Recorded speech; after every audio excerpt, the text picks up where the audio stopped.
So I sent my application in the state of New York, and would you believe they consider my practice in the Philippines 50%. So I got 4 years experience. So 1 year in the U.S. makes it 5. I'm qualified to take exam in 18 months, and people won't believe it. 18 months after arriving in the United States of America, I am a licensed professional architect that I can practice anywhere in the United States of America. God, how do you do that? Are you a human being? Are you real? I think you are. It's a blessing. It's a blessing. It's truly a blessing. Okay. What type of student were you when you were in UP High? I am a Section B. Section B, that means? After 4 section, A, B, and C. So Section B. Not too bright, but a little over the, hump. Right. All right. Is that still the same practice or the same situation now that, this is a kind of new world now? I mean, we are in the Facebook generation. What can you tell our young architects in here? Can they also be at least like you?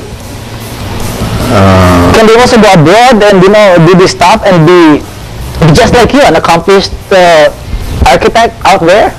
Well, it's really not easy. The reason why I was able to practice architecture, even if I have license very early, I was able to open my practice as an architect after 6 years. 78, August of 78 when I opened up my practice.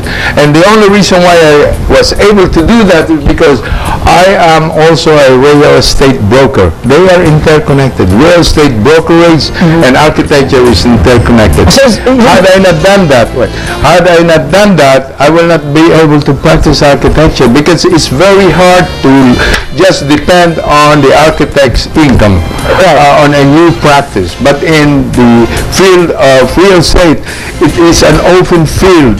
If I have a buyer, I can sell multi-million-dollar building and they have no question about it. Right. But would you believe that a new practicing architect will be very hard to get $100,000 client to put an extension on a house? Right.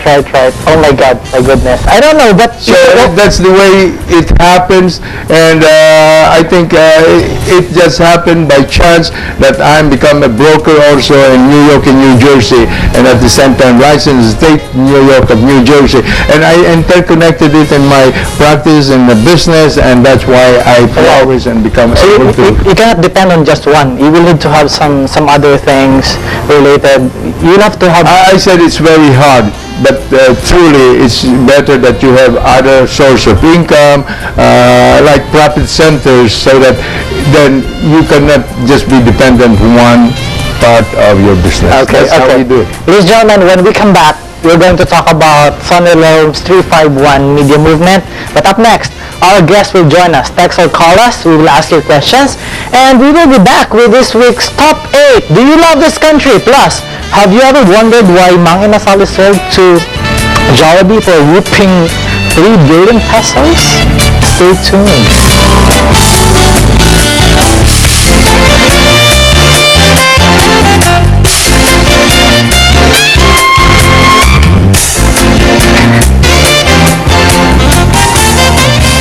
We are back, ladies and gentlemen, with this week's Top 8. Do you love the Philippines? If you don't see your government as your messiah, tagapagligtas, ini-elect mo ang government leaders mo para yun yung tutulong sa'yo para maahon ka sa kahirapan, ay, maybe not. If you don't throw your trash anywhere you wish, you love this country. If you buy Filipino products, you love your country. If you don't vandalize, you hate vandalism, and yet you are the ones doing the drawings there and any walls you wish. Next, if you are studying well despite lack of resources, especially if you are in a public school, don't make it an excuse na sa public school and then, walang quality education. I don't think so. Next, if you are following the traffic lights, stop kapag kapula, go kapag ka-green. Pag orange, huwag nyo nang tangkain. Next, if you're not stealing from the government, especially if you're a public official, you love this country. Next, if you're saying good things, this is my number 8. If you're saying good things about the Philippines, then you are outside the country and not bad-mouthing whatsoever this country. Those are my top 8 for this week. Now, I'm going to go back to my guest. Sir, it's really a good time. I'm really enjoying this conversation, especially you, sir. You seem like you went back to your 25-year-old energy. I mean, by telling me the story. But we are going to talk about, and I'm going to ask you a question. Nationalism has something to do with this, patriotism. Why go back to the Philippines and do this movement? 351. This one. Why do this? I mean, you have the luxury, everything you can ever reach for. Why go back? Okay, the idea of the movement is to change values and character of the younger generation. That includes me. All of us. All of us. No, yeah, it's Younger generation. Because honest, younger generation. Okay. To change Okay, because it's always been a problem. Corruption has always been a problem here in the Philippines. And before I left the country back in 1970, it's not really something that we had to worry, because we practice the Christian doctrine as a Filipino, mostly Catholic and Christians, so we really do the righteous thing.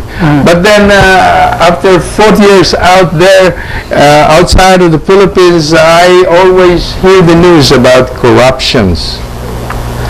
Actually, it's stated on some of the news report that Philippines is number 3 in Asia.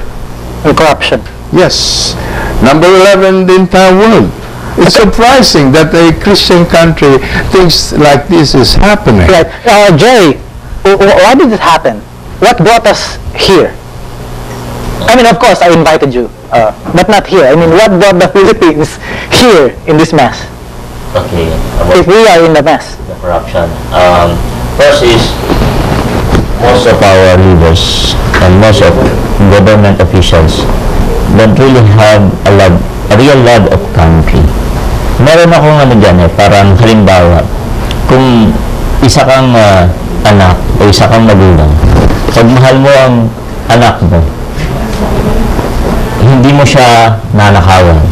There is some with manner yung magulang mo, hindi mo siya pupupitan, hindi mo nanakawan because you love. In fact, pwede ka pang magsakripisyo Kung may babaril sa anak mo o sa tatay mo, pwede mo yung sarili ang maging panangga para hindi masaktan yung magulang mo. But in the case of our government official, they don't care as long as yung sariling interest nila because they don't love our country. So how do you teach them?